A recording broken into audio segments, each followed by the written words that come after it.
Hello everyone, this is Devonna Watson. I'm reporting inside the studio today, and I'm here with Mr. Snell and Mr. Sumblin. How are you gentlemen today? Just fine. All right, and Mr. Snell, I want you to tell me a little bit about the organization you two are representing today. Okay. Well, I'm going to let Mr. Saunders tell All right, him. Mr. But I'm, Sumblin, you tell us a little Okay. bit about Yes, yourselves. we're here representing the Middle Georgia Voters Association, and it's a newly formed community, grassroots community-based political action committee. Okay. And what we do basically is our goal and aim is to prepare our electorates for the 2020 election year, which is a very big year. And so we're starting now ahead of time to begin that process. But in that process, we also have decided that we're not just interested in votes, but we're also interested in the state of the community. And that's why we're here today, because of the violence among the youth of Dublin-Lawrence County. So we're here today to bring attention to that and to promote the upcoming peaceful march and demonstration on July 20th, Saturday. Okay, and now tell me a little bit more about this march. What did it take for you guys to bring this all together? What inspired you to make this march happen? Well, actually,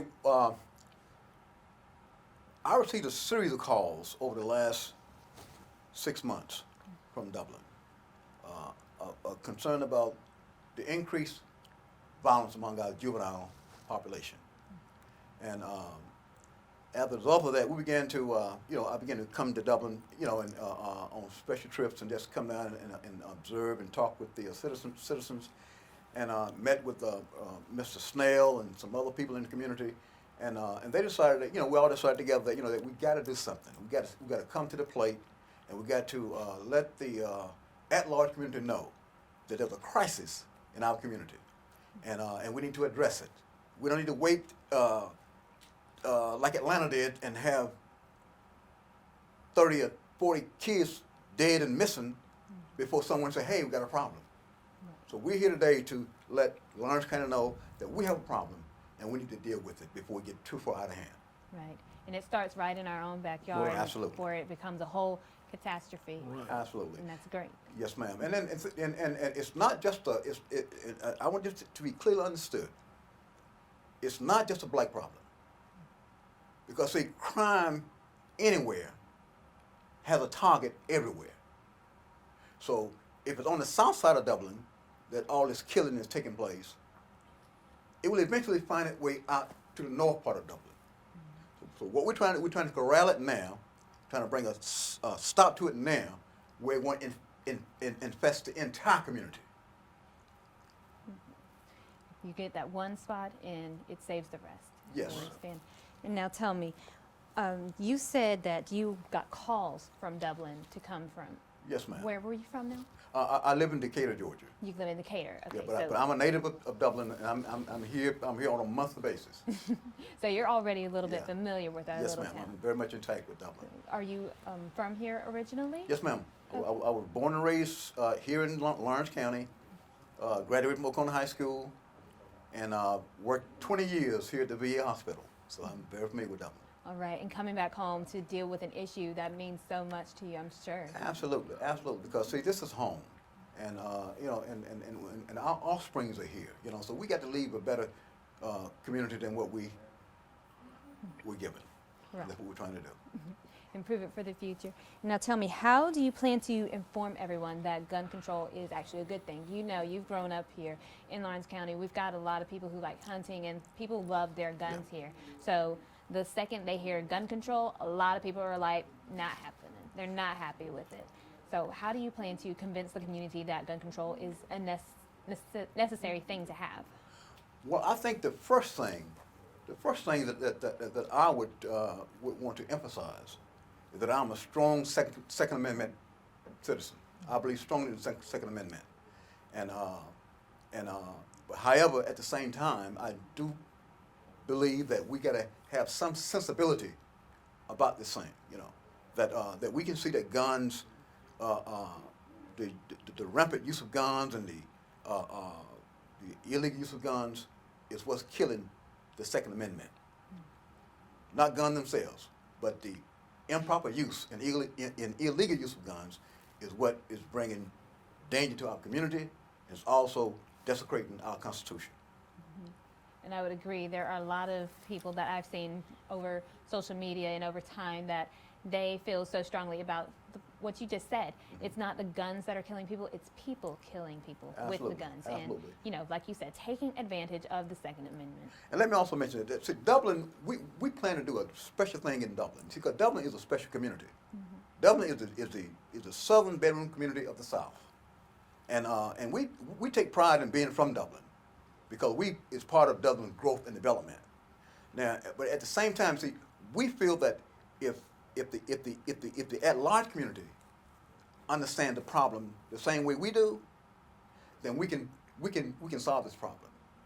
And the problem is much greater than just wayward teenagers. It's much greater than that, and we know that. You know, so what we plan on doing after the march, we plan on coming back to Dublin, having a summit, and sit down and bring together all our facts and materials, and we're going to put together a plan of recovery for the youth of Dublin. Right. And now, how do you plan to get the youth of Dublin interested in these sort of things? You know, the youth, they mention a sit down and talk. They might not always be totally into it. So how do you plan to make it attractive to them? Because like you said, it's important for the youth to know about these sort of things. With this day and age we live in with social media, it's a good thing and bad thing. But there's been so much police brutality we've seen where everyone sees, well, I have to go get a gun, you know? There's youth nowadays, they feel they have to have a gun in order to feel safe. How do you plan to, you know, bring them out, get them together to let them know that that's not the right way to handle a situation? Well, first of all, I think the first thing that we plan to do with the youth of Dublin, Lawrence County, is to let them know that we're not their enemy. That we're not. The stats will prove that there is increased gang activity in Dublin, Lawrence County, and our approach to it is not to put all gang members in jail. That's not our approach. Our approach, you understand, is to form a dialogue with these wayward youth and sit down with them, you understand, gain their trust. Got to gain their trust. And then we're going to talk about putting together some plan of recovery. So on this summit we're going to have, we're going to invite the chief of police, the mayor, the sheriff of Lawrence County, Yes, all the elected officials absolutely. to come to this summit to find out what do the young people want. Absolutely. If I know it's a problem, if we want to know what is their purpose, why they just don't want to kill and go to jail. They don't want to do that because they're hurting their mother, their grandmother, their grandfather. They're hurting the whole community. But if it's financial, they need education-wise, we willing to sit there and we're going to talk for them and with them. And we putting this on air now for them to hear Yes. to show that we are not against them. We're trying to help them Yes. achieve a goal Yes. so they can be productive in the neighborhood. Absolutely. Absolutely. Very See, the good. young people, right now they're looking for a leader. And what they're saying, they don't have nobody to speak for them. And we're trying to help them come up with a solution because I graduated in the county. He graduated in the city. And we've been friends ever since we were about 15. Absolutely. We had an organization at the year of 15. We was on the south side. And the south side was rough at that time, but I never had a fight in the city with those kids. Riceville, Swainburg, I played basketball.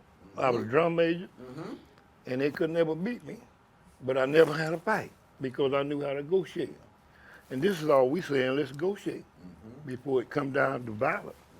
And one other thing, too, that we're going to do that's going to be unique in our recovery plan, we're going to engage the city of Dublin. We're going to engage the sheriff department. We want to bring all those players to the table.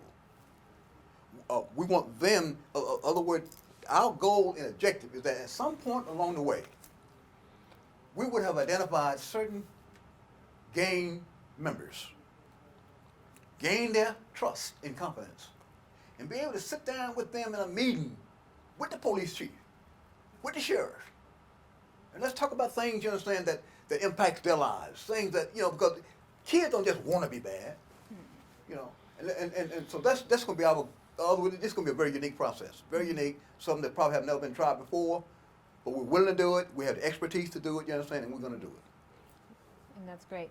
And now for a lot of the youth, the younger ones, the kids that end up going to the gangs, like you said, they're not bad. They don't want to be bad. No. Yeah. They feel the need to go to these gangs for protection. Yes, yes. So how do you think would the best approach to let them know that going to a gang isn't the way? You don't have to do this. There are people you can talk to, family members, police officers. Not all police officers are bad because Yes. with how the media works. Nowadays, the police are being put in a very difficult light.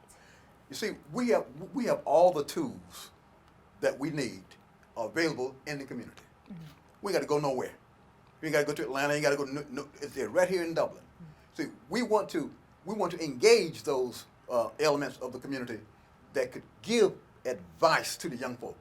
In other words, we're going to tap into our local clergy, our local clergymen and clergywomen, and get them on the same sheet of music that we're on with juvenile delinquency, juvenile crime. In other words, they need to see the real picture, and they can be so valuable to this equation, so valuable.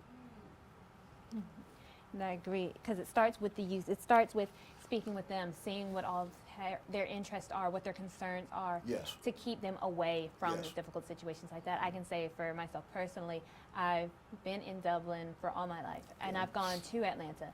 And what's crazy to me is that going there, it seems like shooting and killing, that's just another day. And I don't want to see that happen Yes, for Dublin. yes, So yes. having you guys come out and do this march, speaking to our community, it's amazing to me, and I love it so much. Great, appreciate it very much. See, we sitting between Atlanta and Savannah. And a long time ago, this was the movement of the civil rights movement. We had a local motel here. And this is where all the leaders lived at, Dudley Motel. Yes. So you were right up, you down the street from Dudley Motel. And you in the same frame of mind that we had back in All those right. days. Absolutely. So that's what we're trying to do. We're trying to be a bright light in this community. Yes. So it can shine all over All right. Georgia, that we can do something. If you help us on this air, Yes. we can get the word out. Yeah, we going. And we going back here later, we have a summit here. And we're going to bring those leaders so they can be on the air with you. Yes, yeah. And when we do the summit, we're going to bring in some experts too. You know, some people who are qualified in the area of juvenile delinquency and juvenile recovery. We're going to bring those kind of experts into the summit. And they would be lovely to have, so we could get some more expertise information. Right. Yes, ma'am. So we can get right down to the grain, Yes, where ma'am. this issue is, where we need to stop it, and how we can prevent these. And let me issues. also mention this too. There's something. There's nothing that's unique about this process. Both Mr. Snell and myself are former police officers. So I was a member of the Lawrence County Sheriff Department. I was SO 42. So we have a very, very appreciable understanding of law enforcement and how it works in the community. And we're able to communicate that to the young folk and to help them to have a better understanding of what they're faced with when they are faced with challenges, you know, of doing right or wrong. So we want to, and part of our goal is to intervene before the crime. You know, that's part of our goal is to intervene before the crime. You know. And getting it just before it happens, that's just ends up being the perfect timing. Yes, ma'am. So we don't have enough police officers to take the police to the hood, but we can bring the hood to the police. All right. All right. Okay. I got Because you. this is what I'm saying. Yes. Yes. If we can do this with the chief, with the district attorney and the sheriff's department, find out what the problem. And then we can work this out. When you say the Second Amendment, that's a great thing. You can hunt. Because I started off hunting with a single barrel shotgun, with one shot at a time. Not all these multiple shots. You don't need that to hunt. Right. No, I'm not against the Second Amendment, Right. but when I was in Vietnam, we had to get an order to go to automatic. We was on semi-fire. Yeah. And this is what I'm saying, they're shooting random, yes. and they're shooting up homes and stuff, but you don't know who on the other side of the wall. It could be your grandmother, it could be a little baby, a kid, but they shooting from the outside to the inside. This is what I'm saying. We need to control that to find out what's the problem. If I may, may I make one final statement on behalf of the young people, the youth of Dublin, Orange County. You see, we have to ask the question, we have to be serious about this thing. Who are really at fault? Who are really at fault? The wayward youth of Dublin, Orange County, the increase in juvenile crime activity, who are really at fault? Is it the youth or is it the community? I ask that question because we sat by the community, black and white, across America, and let one lady take prayer out of school. And here we are now, 40, 50 years later, and we're asking the question, what's wrong with our children? Well, they're not allowed to have any kind of connection with God at school. And they spend 8 hours a day in school. And they're prohibited from even recognizing God. That has to be changed. In the Middle Georgia Board Association in 2020, we intend to change that. We are pushing to put prayer back in school. That's part of our agenda for 2020. And I can tell you right now, I'm sure there will be a lot of people who can get behind you. And guys, right now we're going to take a short little break and we're going to come back and speak some more with you guys. Thank you. Thank you. Dublin Ford Lincoln's favorite part about serving our community is all of the wonderful friendships that we build. And Ty Martinez is one of those friends. I asked for a truck and I couldn't ask for anything better. I mean, when he got the truck, it was exactly what I wanted. And they went. I think this one came from Tennessee. You know, got out of town and brought it to me. Oh, come Dublin Ford. You know, check them out before you check anybody else out. Others call you customers, we call you friends. That's Dublin Ford Lincoln. Hello, I'm John Martin, physical therapist and athletic trainer from Rehab Advantage in Sports Medicine. I'd like to take this opportunity to invite you to some of our workshops here at Rehab Advantage. We've been hosting workshops every 3 weeks, some for low back pain, shoulder pain, arthritis, and for balance and vertigo problems. And so feel free, we'd love to have you come. We'd love to share information with you about these injuries and how you can get well naturally from these things. And we'd just love to tell you more about it right here at Rehab Advantage. We usually have them hosted at 6 p.m. on Thursday evenings. That does change sometimes, so be sure to look at our website or give us a call 478-275-1800. Hello, everyone. This is Devon Watson. I'm back here with Mr. Snell and his partner in crime. And now, guys, we've just been talking about gun control and the importance of it with the youth in this community of Dublin. How have you guys started already? You know, this march is one thing, but I know you guys have had to do some planning beforehand as well. Yes, yes. Well, actually, what we have been doing basically is analyzing the Dublin situation. When I say analyzing, I mean actually taking a strong look at our youth. Because about 6 months ago, when it became very clear that the youth population was going wayward in Dublin and Lawrence County as a result of the killing and the crime, we began at that point 6 months ago to sit down and study this thing, and study it, and analyze it, talk with different people about what's going on, met with the family members of kids who were killed in Dublin. I came out and met with them personally, in their homes. Felt the pain, felt the sorrow, felt the grief, and from that, you understand, I began to contact members of the community, Mr. Snell, Mr. Cody, and we began to, JC and I met at the 24 Fab. It's been about how many months? Probably about 3 months ago. Right. We met there and had a very powerful meeting talking about the youth population of Lawrence County and what could we do to try to corral some of the crime and try to save these young folk, So and we had, in other words, it has not been a process that you can just go to and find the answers right away. We had to look through the process. We had to study it, you know, and now we've come up with this plan, what we call our plan of recovery for the youth of Lawrence County, and that plan starts with the march. It starts with the march because first of all, you understand, we need to enlighten the at-large community that you got a problem. Right. Other word, we need we need to sound the alarm. Anytime there's a wake every month, an alarm need to be sounded.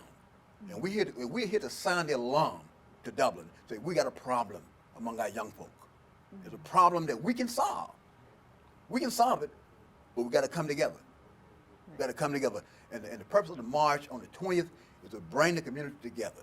After the march, we're having a big community unity barbecue where we get together, you understand, and just kind of relax for a moment, you understand, and fellowship, you know, and realize that we have a common goal to save our children, you know. And in other words, that's what we're headed with this thing.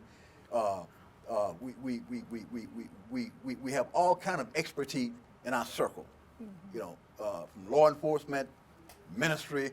You know, other words, like I say, Dublin has everything that we need to solve this problem. It's just that we got to sit down at the table and put everything together.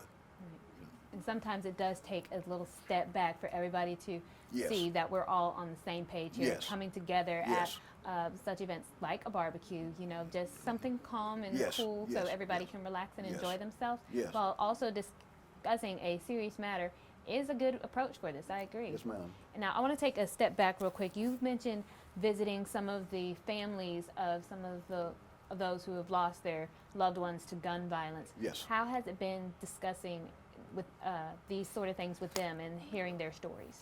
It was really heart-wrenching to sit in the presence of mothers who had recently lost a son. One situation I was in, when I got to Dublin, they was getting ready to have the son's funeral. And I met with the mother, and, you know, it was just so sad. It was so sad, and she had done all she could as a mother to protect her child.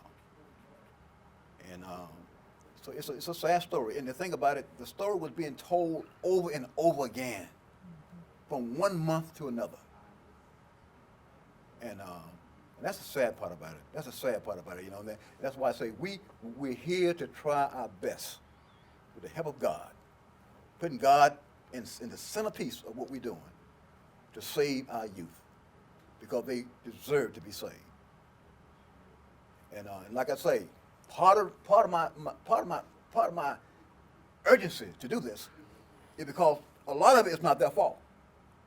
A lot of it is due to the fact that as a community, there's a lot of stuff we haven't done. As leaders, there's a lot of stuff we haven't done. As preachers, a lot of stuff we haven't done. As elected officials, a lot of stuff we haven't done. So we want to bring everybody to the table, you know. And we're not concerned about finding fault. That's not our goal and purpose.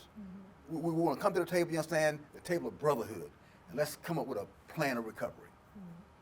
And now, your plan of recovery, there have been communities or organizations within the communities, churches, law enforcement. They have set up events for the youth to come together.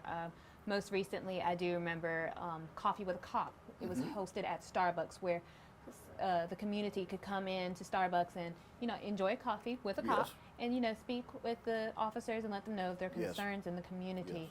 Yes. I spoke with a few officers, and they did tell me that it was a very good success. Very good. And they plan to do another one coming up soon with the National Coffee with a Cop Day.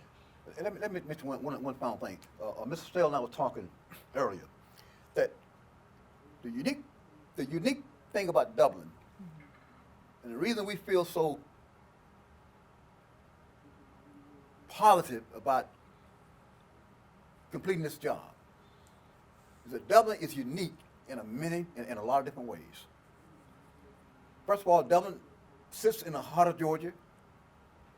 It's a community that has the best mayor in the state of Georgia, probably the country. Because I've traveled around the country In my civil rights journeys, I met a lot of mayors. And Phil Best is a solid, down-home country mayor. And Phil Best uses his skill to locate people who are just as qualified as he is. And he did that when he selected Tim Chapman as police chief for Dublin. So in other words, we got everything we need. Got everything we need. So we're gonna put all these components together, and we're gonna solve this problem of youth crime in Dublin. And now tell me, what makes your recovery plan any different from anyone else's? Like, I'm sure there's been a bunch of organizations who've tried to do a recovery plan to bring the youth together, and you know, they've seen little results, but not a whole lot. How do you guys plan to make your recovery plan truly impact the youth of Lawrence County? Well, let me say this. I was very selective. About picking certain people to be part of this team. For example, like Mr. Snell, for example. So Mr. Snell has a direct contact with the youth population. He knew their mothers, knew their fathers, and he also runs a club in Dublin, you know, a nightclub in Dublin, you understand, where you get a chance to socialize with the parents of these kids.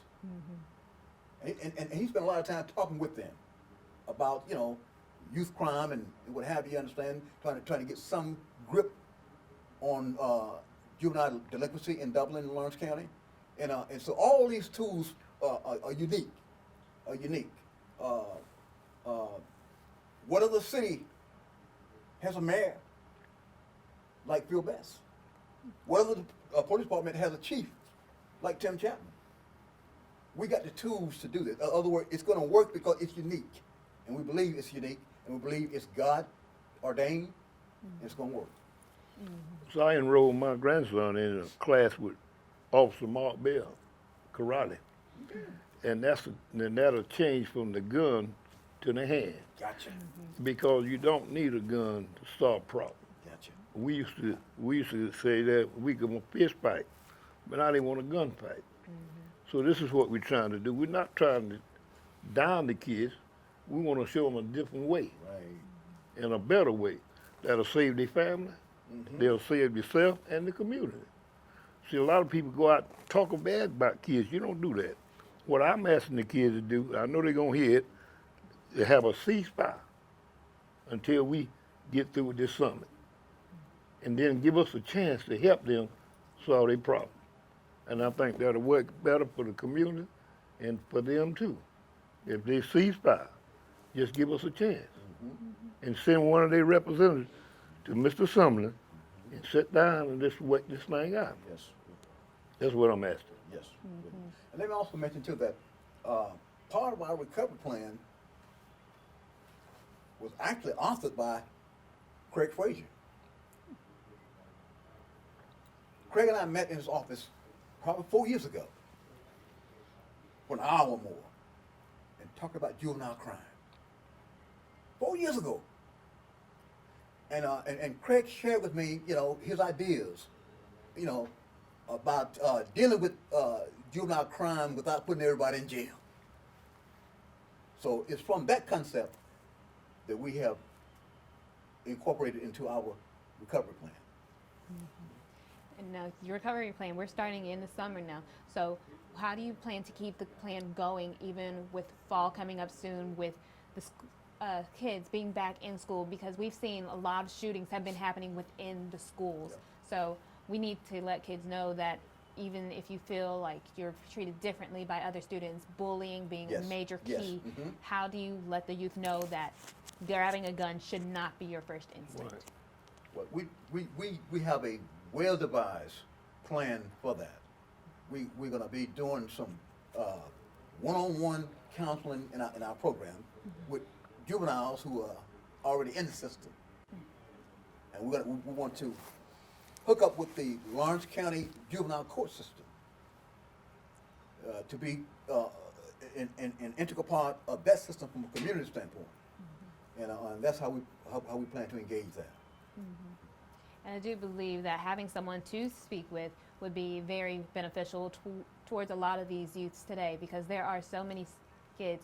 We talk about how bullying is a major issue, and we never really know how big of an issue it is, or it's not taken as seriously until we hear a report about a student coming in and shooting up the school, which is honestly terrible in this day and age. Like, there have been one too many that I can say I've seen on the news, and it breaks my heart every time, because even though these happen time and time again to the point where it's just like, oh, it's another school shooting, there has not been a change made yet. Like, there are constant fights for it, but like I said, once again, you've got a lot of citizens, not even just here in Dublin, but across the United States, who believe in the Second Amendment so strongly that they don't care to change in order to protect our youth. Yes. So what message do you have for, parents who Okay, don't I'm glad you asked that question. See, we need to set up a bully hotline that they can call in to tell the people about this before it come up Yes. to a gun. Yes. This is what we're gonna talk to the mayor and the city council and the county commission to set up this hotline. And cause when you bully, you don't wanna let people know that you're being bullied.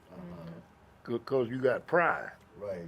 But we get a hotline that they can call in Yes. and discuss the problem before they go to the gun. Absolutely. Because I do think that bullying on campus, I think that's a very serious problem.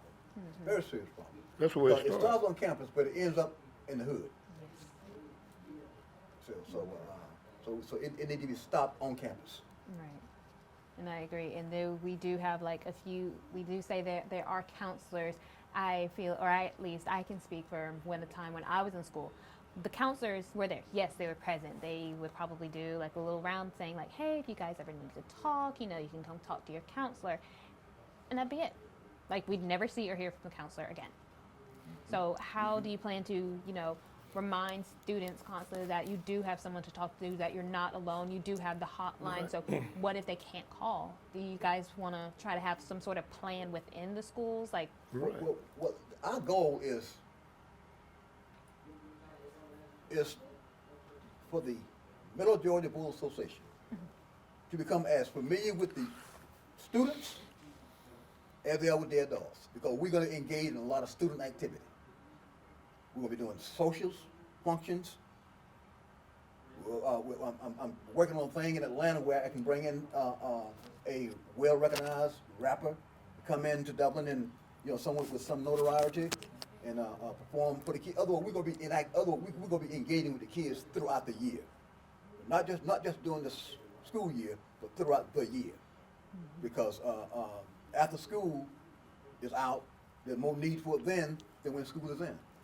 So it's going to be a yearly thing. We're going to be actively involved throughout the year, dealing with politics, dealing with youth, and dealing with community enrichment. If we can save one kid, we're gonna bring him back here and show the public that what we Yes. did. Absolutely. Our goal is one kid. Yeah. And then once they see us, and that'll be a working process Yeah.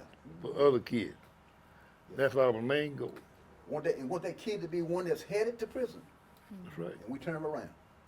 And we need to turn him around. That's our goal. That's right. and sometimes all it ever takes is just that one person, kid. that one who can truly relate with younger kids, Yes. that community exactly, coming Yes. from that Yes. area, knowing exactly what these kids Yes. are going through, what exactly is going through their minds at this time. It just takes that one person who knows, who's been there in their exact seat before. See, to- that one kid might have contact to 100 more. It only takes one to turn it all Just around. one, turn it around. And one other thing too, we're going to have to engage anti-community. You see, there are a lot of black people in Dublin. A lot of them got good jobs, making good money. We're going to have to engage them to return to the village concept, where it's not just about your children, but it's about Martha's child who ain't seen his dad in 4 years. It's about him too. So we're going to put together a program where we're going to identify certain permanent, successful blacks in the community. Businessmen, whatever is your area of success. It could be cutting grass. But if you're successful in it, you understand, we want to identify you, and the program is designed to place those at-risk youth with those common successful black men and women in the community for a weekend. And at some point, I'm gonna ask Dublin, you know, how many poor black kids have you adopted for a weekend? How many have you adopted for a weekend? How many have you taken to church? Well, that's our overall goal, is to engage the entire community in this thing. And I can say it just takes that one little bit of engagement, because there are a lot of students who I see nowadays, they don't have anybody to look up to. Their Yes. parents constantly gone. Right. They rely a lot of times on their grandparents Yes. to watch out for them, to lead them, to teach them, take them to church and stuff like Yes. that. I have a program at my church, Turkey Creek, Yes. where we bring a lot of the younger kids. We were part of the Feed a Kid program as well during the summertime. We bring the kids to this church to not only have lunch, but to learn and fellowship with us as well. We've done that for a while now. You And mentioned something that this you mentioned Feed a Kid. You mentioned Feed a Kid. I was one of the two people that brought Feed a Kid to Dublin really, over probably 20-something years ago. John Yakes, Right. Rev Yakes. Right. Yeah, we went to Atlanta. We went to Atlanta. I'm gonna tell the story one day. We went to Atlanta. Between me and him both, we had $1.25 between him and both. We brought back $106,000. Feed a Kid program. I remember we sat and ate lunch out of a little machine. You know, we had just enough change to get enough for drinking cookies. You know. But when we left Atlanta that day, we left with a program for $106,000 for Dublin Feed a Kid. yeah, and that is incredible. And I know we thank you so much for that, because just from that program alone, we have seen a change, I'm Yes. sure, in the youth in their community, and it's been very beneficial for a lot, I'm sure. But I want to thank you gentlemen again so much for coming in to speak with us and bringing attention to this gun control, that issue that needs to be handled. And like you said, it starts right here at home. So thank you Right. so much for what you have done in the past, what you have done in the present, and what we will see from you in the future. And I hope to see you guys again very Thank you. soon. Thank you. Thank you. Thank you again. Right.